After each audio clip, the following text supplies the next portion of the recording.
Next week, I'll have Straza or JC back with me on the call. Once they're back from whatever they're doing, sun tanning, applying lotion to each other, I don't know what they're doing.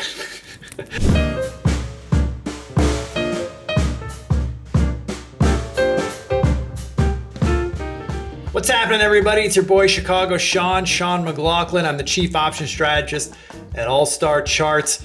I'm flying solo today. The whole team, not the whole team, but much of the team is down in Miami right now hanging out. I don't know what they're doing. I think they're sitting by the pool, playing cards. I mean, they're definitely not working. I don't know what the hell they're doing down there, but JC and Straza and Ian Cully and a few others, man, they're living a good life. And I'm stuck here at the office, I guess, keeping the ship running. Anyway, glad you guys are here. We're going to keep this quick today. Busy day with the FOMC, right? We finally got that out of the way. As always with the FOMC days, it's not the first move that matters. It's not the second. It's not the third. It's the fourth move after the reversal, after the kickback, after the retrace. That's the move that really matters, right? We're seeing that again today. So what is old is new again.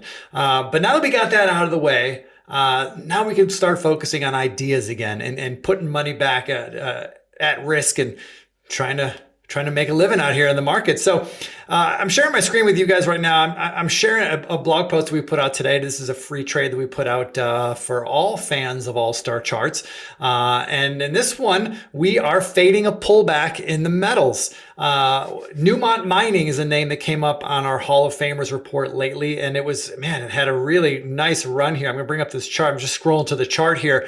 We had quite a run when everything else in the space, right? When all the metals, all the energies, all the commodities were all ripping 2-3 weeks ago in the wake of the Ukraine situation. Well, Newmont was one of them, but it has since pulled back. We've seen a very meaningful pullback in all these commodity moves and all these materials places. But does that mean the move is over? We don't think so, and especially not when it comes to Newmont Mining. We feel that this breakout that we saw above some 10-year highs here. I mean, these are significant highs that go way back to 2011. You can't really see it. This is just 1.5 years on this chart here. But this level is 2011 highs. So we're talking decade-long highs here. We think that this move is not a one and done. We think this is just being digested right here, and we're willing to step in and make a bullish bet. And I think that the pullback that we've seen in Newmont Mining was a little bit overdone.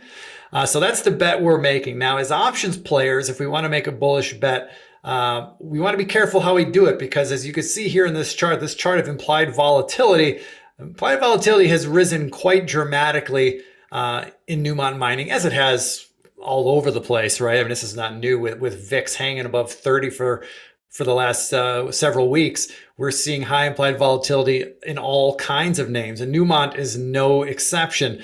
So we don't want to just express a bullish bet by buying long calls. And I love to just buy long calls when the conditions are right. But in this case, we want to try a way to leverage those high premiums to our benefit. So what I decided to do, instead of making an aggressively bullish bet here, I'm going to go more for a high percentage play. And what we're doing is I'm selling a bull put spread. So what this means is I went out to May options, which is it's about 60 days expiration right now.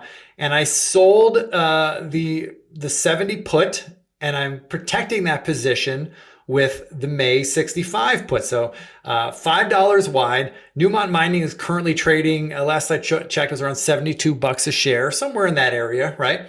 So selling the 70 put is out of the money. You can see it right here. And we protected it further out of the money with the 65 put, so $5 away. When you're selling a vertical spread like this, the way you can track how much money you have at risk and how much money you can make is by figure out the difference between the strikes. So it's a 70 strike and a 65 strike, right? So the difference between those strikes is $5. Take the $5, subtract the credit that we received for putting this trade on. I collected $1.80 for this trade when I put it on this morning. So $5 minus $1.80 means I'm risking $3.20 per contract, right? Per one lot. So if I did just one lot of this, the most I could lose is $320 if the worst case scenario happens. On the flip side, if I held those puts all the way to expiration and they expired worthless, the most I can make is $1.80. And that's basically me just keeping the credit that I collected on day one, which is today when I put the trade on. Now, neither do I expect to take a full loss here, nor do I expect to take the maximum gain.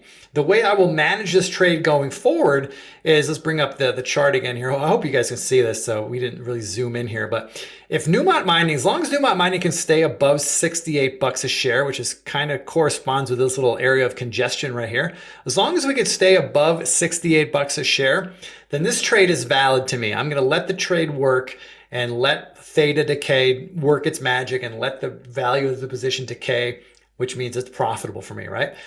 If we see it close below 68, that's going to be my signal to pull the plug. At that point, I'm going to close the trade down to minimize the potential for any further losses from there. And assuming we get out somewhere around 68, if we have any kind of loss, it's not going to be all that bad, okay? But at least we know that the most we can lose is $3.20 on the whole spread, right? That's defined risk.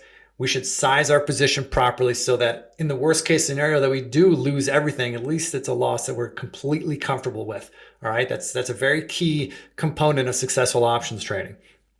So any close below 68, I'm out. Meanwhile, like I said before, I collected $1.80 for the spread when I put it on. I'm going to leave a resting order, a good till cancel order, to buy this spread back, to close it down, and when I could do it for 90 cents, for a 90-cent debit. That would be closing it down for half of what I collected when I put the trade on this morning. I'm not greedy in trades like this. I'm really just going for a high percentage bet, and high percentage bets aren't big winners, right? We're not looking for a home run here. We're looking just to put some points on the board, take a little cream off the top. We're making the bet that Newmont is going to hold the levels above 68. And if all that happens, it should be pretty easy for us to hit our profit target and close the spread down for 90 cents. So that's our trade of the week, guys. I hope you find that useful. I hope you learn something from the process that I go through here. Next week, I'll have Straza or JC back with me on the call once they're back from whatever they're doing, sun tanning, applying lotion to each other. I don't know what they're doing. Anyway, thanks for tuning in, guys. I'm Chicago Sean. I'll see you next week. Bye-bye.